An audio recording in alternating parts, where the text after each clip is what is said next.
दोस्तों, हम film making के बारे में अलग अलग टॉपिक पर बात करते रहते हैं और आज का हमारा टॉपिक है साउंड। जो आवाज़ मेरे आप तक पहुंच रही है तो कैसे रिकॉर्ड हो रही है, फिल्मों में कैसे रिकॉर्ड होती है, फिल्मों में साउंड किस किस तरह से होते हैं और उनका यूज़ कैसा होता है, इसके बारे में आज हम बात करने वाले हैं। ये सवाल पूछा था हमारे एक सब्सक्राइबर है आयुष करके, उन्होंने पूछा था। तो चलिए उनका भी उनको जो प्रश्न था उसका उत्तर मिल जाएगा और बाकी लोगों को भी ये समझ में आ जाएगा कि फिल्मों में साउंड किस तरह से यूज़ होता है, किस तरह से रिकॉर्ड होता है और क्या अलग अलग तरीके से जो साउंड हम सुनते हैं, जो फिल्म में हम साउंड, बीजीएम, गाने सब कुछ सुनते हैं, तो वो किस तरह से रिकॉर्ड या तैयार होते हैं और फिल्म में किस तरह से यूज़ किए जाते हैं, इसके बारे में आज हम बात करने वाले हैं। तो दोस्तों, मैं रुद्रा आपका स्वागत करता हूँ आर्यन्स फिल्म्स में। चलिए शुरू करते हैं।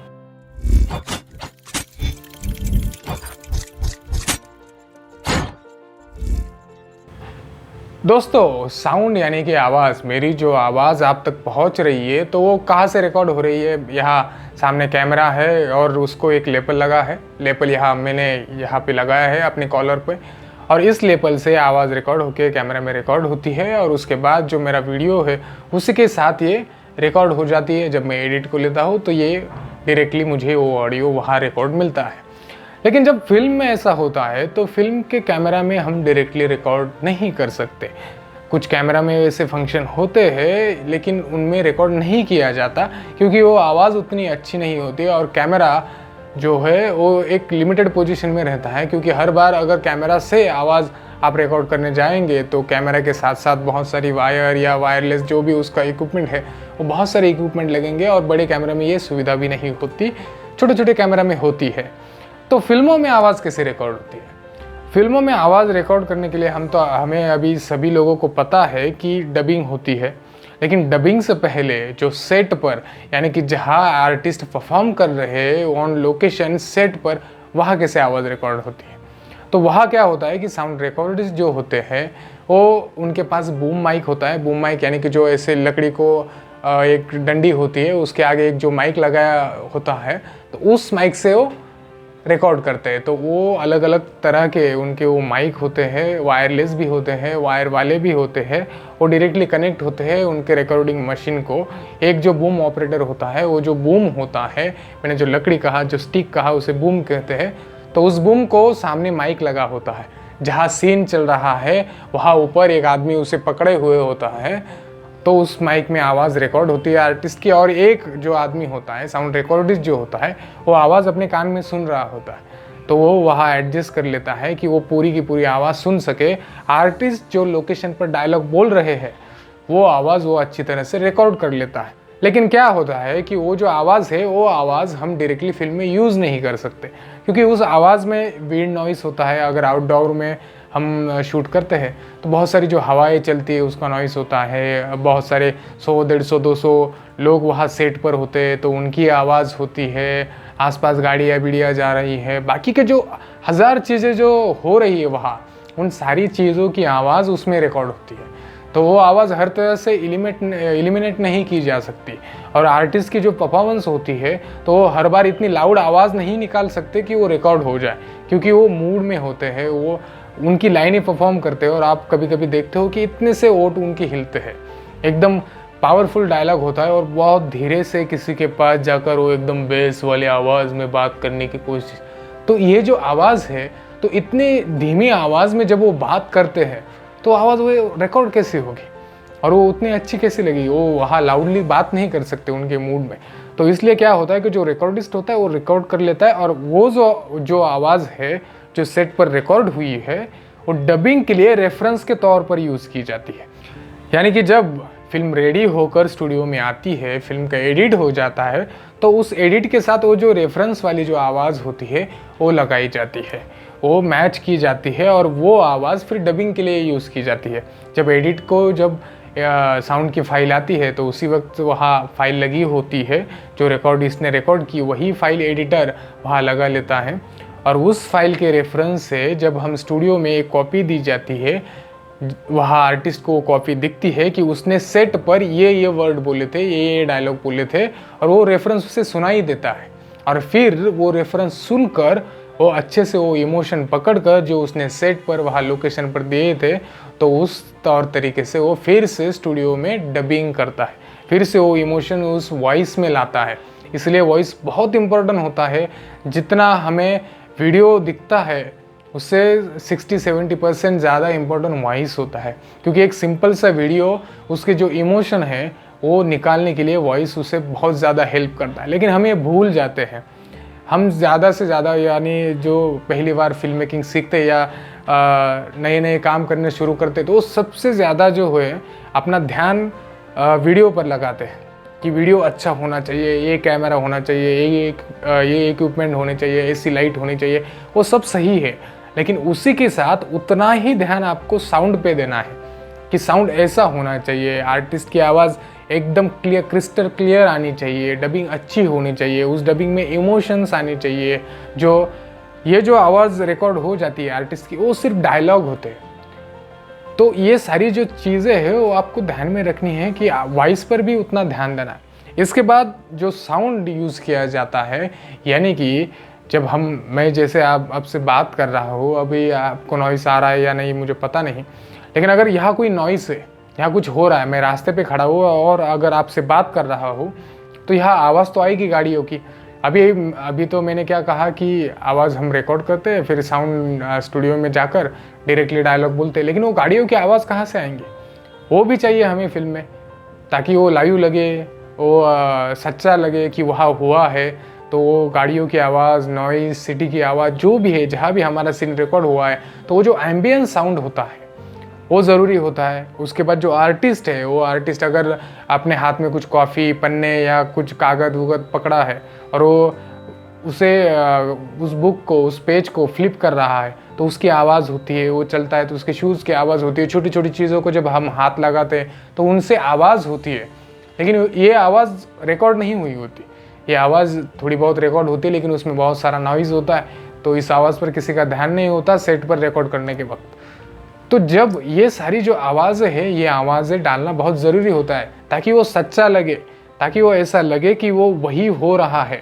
और वॉइस जो आवाज़ है, साउंड है, वो आपको ये समझने में हेल्प करता है कि ये सब सच हो रहा है, ये सब सच है। तो स्क्रीन के ऊपर जब आप कोई भी फिल्म देखते हैं, तो आप सुनिए कि आपको उनके पैरों से लेकर, उनके बुक रखने से लेकर, या टेबल पर कुछ छोटी सी भी चीज़ हो रही है तो उसकी आवाज़ आती है, तो आपको वो सच लगता है। तो वो सच लगने के लिए, वो लाइव लगने के लिए, जिंदा लगने के लिए उसकी फॉली की जाती है। फॉली यानी कि क्या? जो भी आर्टिस्ट के डायलॉग के अलावा फिल्म में साउंड होता है, जो भी साउंड वहाँ हो रहा है, या जो भी एक्शन दिखती है और उस एक्शन से साउंड निकलता है, आवाज़ आती है, तो वो आवाज़ फिर से रिकॉर्ड की जाती है। इसलिए रिकॉर्ड की जाती है कि लाइव लोकेशन पर वो आवाज़ हम रिकॉर्ड नहीं कर सकते और वो उतनी अच्छी भी आएगी भी नहीं तो इसीलिए वो स्टूडियो में फिर से रिकॉर्ड की जाती है। फिर से अगर बुक है तो उसके पन्ने पलटे जाते हैं माइक के सामने, या अलग अलग इक्विपमेंट यूज़ करके वो आवाज़ें निकाली जाती है, उन्हें मैच किया जाता है जो हमें सीन में दिखती है, तो हमें वो लाइव लगती है। तो दूसरा साउंड ये हो गया है कि फॉली यानी कि जो साउंड एक्टर के डायलॉग के अलावा जो भी साउंड, उनके हालचाल या उनके जो चलने की, या जो भी साउंड हमें फिल्म में सुनाई देता है, वो सारा साउंड फॉली का होता है। लाइव साउंड, एक्शन का जो साउंड होता है, वो सारा फॉली का होता है। इसके बाद जो तीसरी चीज़ है जो साउंड में, यानी कि फिल्म के साउंड में होती है, वो होता है बीजीएम। आपको सभी को पता है कि अभी 2-3 साल से बहुत अच्छी फिल्में आई है जिनका बीजीएम फिल्मों की तरह ही बहुत ज़्यादा फेमस हुआ है। जैसे केजीएफ का जो बीजीएम था वो बहुत ही ज़्यादा फेमस हुआ है। तो अभी सबको आइडिया है कि बीजीएम क्या होता है। बीजीएम यानी कि बैकग्राउंड म्यूज़िक। तो ये बैकग्राउंड म्यूज़िक क्या होता है कि जब अभी देखिए डायलॉग आ गए, जो उसे लाइव बनाने के लिए जो आर्टिस्ट जो मूवमेंट कर रहा है उसके साउंड भी आ गए, अभी हमें ये सच लग रहा है। लेकिन अभी भी वो जो इमोशन है, उस आर्टिस्ट के जो इमोशन है, उस इमोशन को बूस्ट करने के लिए, ऑडियंस को वो फील करवाने के लिए कि ये क्या फील कर रहा है, तो इसके लिए इसके पीछे डाला जाता है बीजीएम।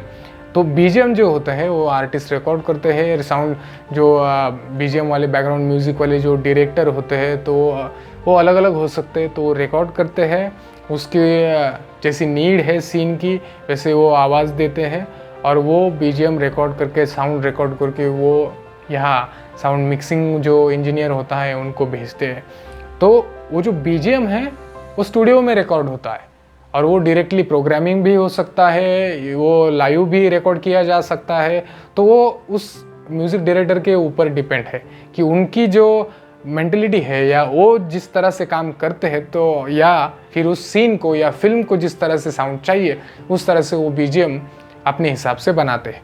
ये तीसरा हिस्सा हुआ कि बीजीएम किस तरह से यूज़ किया जाता है। वो पूरा स्टूडियो में रिकॉर्ड होता है और सीन के हिसाब से, फिल्म के हिसाब से उसे इन्हांस करने के लिए, उस इमोशन को इन्हांस करने के लिए बीजीएम यूज़ किया जाता है। तो अभी डायलॉग हो गए, फॉली हो गया, बीजीएम हो गए, फिर गाने आते हैं। तो गाने का भी बीजीएम की तरह ही सिंपल है। आर्टिस्ट की जो आवाज़ होती है वो स्टूडियो में रिकॉर्ड की जाती है, रिदम होता है वो स्टूडियो में रिकॉर्ड किया जाता है, उनकी मिक्सिंग और मास्टरिंग होती है। जो साउंड इंजीनियर होते हैं वो मिक्सिंग करते हैं गानों की, जो रिदम रिकॉर्ड किया है, अलग अलग जो ढोल या बाकी पियानो जो कुछ भी बज रहा है, तो वो अलग अलग इंस्ट्रूमेंट रिकॉर्ड किए जाते हैं, कुछ प्रोग्राम किए जाते हैं। तो इस सारी इंस्ट्रूमेंट की आवाज़ रिकॉर्ड की जाती है और वो आवाज़ फिर एक प्रोग्राम में वहाँ उस आवाज़ को रिदम में, उस जो रिदम होता है उस गाने का, उस रिदम में उसे रिकॉर्ड किया जाता है। उस आवाज़ को फिर जो आर्टिस्ट है, जो सिंगर है, उनकी आवाज़ को लेकर, इन सारी चीज़ों को लेकर ये सारे ट्रैक मिक्स किए जाते हैं। अलग अलग इंस्ट्रूमेंट के जो ट्रैक है, वो आर्टिस्ट की वॉइस के जो ट्रैक है, वो ये सारे मिक्स किए जाते हैं और बाद में एक वर्जन उसका बनाया जाता है जो फिल्म में डायरेक्टली आता है। सेम फिल्म को भी ऐसा ही होता है कि जिस तरह से आर्टिस्ट की जो डबिंग वाली वॉइस है वो डबिंग वाली वॉइस, फॉली जो होता है वो फॉली, बैकग्राउंड म्यूज़िक जो होता है वो बैकग्राउंड म्यूज़िक, ये सारे ट्रैक साउंड इंजीनियर जो होता है, साउंड मिक्सिंग वाले जो इंजीनियर होते हैं उनके पास जाती है स्टूडियो में। फिर वो उस आवाज़ की जो लेवल है या कौन सी आवाज़ बीजीएम कितना रखना है, आर्टिस्ट का वॉइस कितना रखना है, इसे बेस थोड़ा बढ़ाना है, कम करना है, तो ये सारी चीज़ें उसके ऊपर वो प्रोसेस करते हैं और वो पूरी आवाज़ मिक्स करते हैं। इसलिए हमें डायरेक्टली लाउडली सारी आवाज़ नहीं आती, हमें अच्छे से आर्टिस्ट की वॉइस भी सुनाई देती है, वो जो एक्शन कर रहा है उसकी छोटी छोटी आवाज़ भी सुनाई देती है और पीछे से बैकग्राउंड भी अच्छे से सुनाई देता है, वो हमें डिस्टर्ब नहीं करता। तो इसलिए जो इंजीनियर होता है इसका बहुत बड़ा जॉब होता है कि वो ये सारे जो ऑडियो है उसे अच्छी तरह से मिक्स करे, वो ओरिजिनल लगे, लाइव लगे और फिर भी वो ऑडियंस वो उस आवाज़ की एक्सपीरियंस ले सके, उस बीजीएम का एक्सपीरियंस ले सके, उस वॉइस जो है आर्टिस्ट का उसे फील कर सके, उसके डायलॉग को फील कर सके, फॉली से उसे वो लाइव लगे, उसके आसपास हो रहा है ऐसा लगे। तो ये सारी चीज़ें साउंड में इंक्लूड होती है। अलग अलग तरीके से इसे रिकॉर्ड किया जाता है। अलग अलग सेट में अलग अलग साउंड आर्टिस्ट होते हैं या साउंड रिकॉर्डिस्ट होते हैं, तो वो रिकॉर्ड करते हैं। ये इन तीन चीज़ों में मतलब वॉइस, आर्टिस्ट का जो वॉइस है वो रिकॉर्ड होता है सेट पे, उसे डब किया जाता है और फिर यूज़ किया जाता है। दूसरा होता है फॉली, जो रिकॉर्ड मोस्टली नहीं होती है, जो सिर्फ सीन में दिखाई दिया जाता है, उसके ऊपर जो फॉली आर्टिस्ट होते हैं वो स्टूडियो में उसकी आवाज़ निकालते हैं, वो आवाज़ वहाँ रहती है। और तीसरा होता है बीजीएम, जो म्यूज़िक डायरेक्टर होते हैं वो डायरेक्टली स्टूडियो में या तो प्रोग्राम करते हैं या फिर म्यूज़िक इंस्ट्रूमेंट की जो आवाज़ होती है उससे रिकॉर्ड करते हैं, उसकी फाइल बनती है और ये तीनों आवाज़ मिक्स होते हैं और उसके बाद फिल्म का पूरा ऑडियो बनता है। तो चलिए दोस्तों, आज के लिए इतना ही। साउंड का जो हमारा टॉपिक था, मुझे ऐसा लगता है कि साउंड का जो पूरा है फिल्मों में जिस तरह से साउंड यूज़ किया जाता है ये सारा कवर हो गया है इसमें। तो हम अगली बार भी ऐसे किसी अच्छे टॉपिक पर बात करेंगे जिससे आपको बहुत सारी जानकारी मिल सके। तो चलिए, मैं रुद्रा आपकी रज़ा लेता हूँ और मिलता हूँ आपको अगले वीडियो में।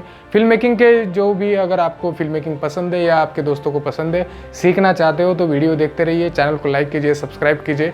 मिलते हैं अगली वीडियो में।